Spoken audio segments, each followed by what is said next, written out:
toddobaadkan barnaamijka waxaan ku eegaynaa taariikhda Rani Mukhrij. Rani Mukhrij waa tuma.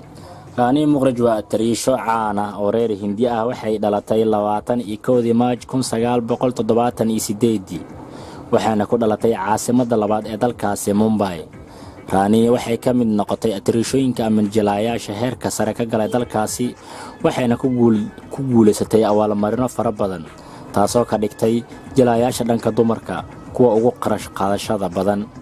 Rani waxay kaloo noqotay tariishooyinka ugu quruxda badan Bollywoodka habka qaadashada labiska dhaqankooda.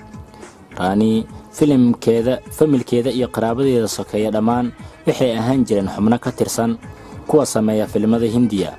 Aktaradan ma ahayn markeeda hore shakhsi jecel inay jisho filimaanta, hase yeeshee aabaheed oo ahaa sameeyaha filimada Hindiya ayaa qayb uga dhiibay si caawina filim loogu magac daray Pyar Bahul sanadkii 1996 oo ahaa filim isugu jiray qosol iyo jacayl.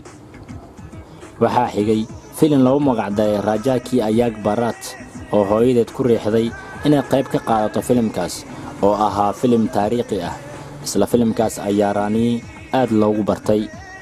markaas kadib waxay aamintay inay noqon karto tariishooyinka ugu caansan dalkaas, waxayna sanadkii 1998 ka qayb qaadatay filimkii ahaa Kuji Kuji Hota Hai oo ka mid noqday filmaanta ugu caansan dalka Hindiya iyo caalamka intiisa kale. intaas kadib waxay aamintay inay noqon karto tariishooyinka ugu caansan dalkaas, waxaana laga diiwaan geliyay kambaniga ama shirkadda filmaanta samaysa dalkaas kuwa ugu waaweyn, maadaama ay noqotay qof guulo waaweyn ka soo hoyay filmadii ay keentay. sanadkii 2004 waxay noqotay hogaamiyaha tariishooyinka Hindiya. waxay qaadatay qandaraaskii filim loogu magac daray Hum Tum oo ahaa filim isugu jira jacayl iyo qosol. isla sanadkaas waxay ka qayb noqotay filmaan ay ka mid yihiin Fir Zara, waxaana kula jiray aktarka weyn ee caanka Shah Rukh Khan, iyo filimka loogu magac daray Yufa oo ah filim siyaasadda looga hadlayay. waxaana filimkaas la waday Abhishek, Kareena Kapoor, Ajay iyo kuwa kale. 2005 waxay sameysay filim kale oo la dhaho Bounty Aur Publi oo ay la wadeen Cali Dheere iyo wiilkiisa. 2006 waxay sameysay filim micnihiisu ahaa xaas aan guurkeeda ku faraxsaneen, waxaana la waday Shah Rukh Khan, Birti, Abhishek iyo Abisa Misha Batsha. filimkaas magaciisa wuxuu ahaa Kabhi Alfida Na Kehna. markaas kadib waxaa hakad galay filmadii ay samayn jirtay.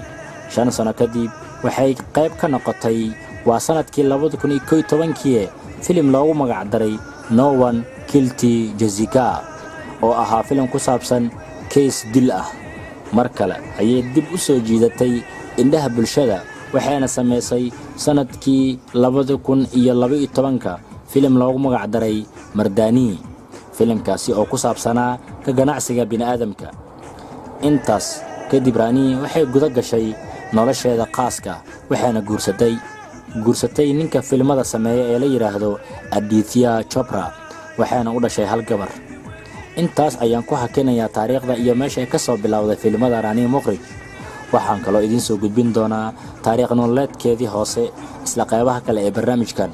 waa maasantihiin dhammaantiina, marnaba ha iloobina inaad nala socotaan. thank you meel kasta aad joogtaan.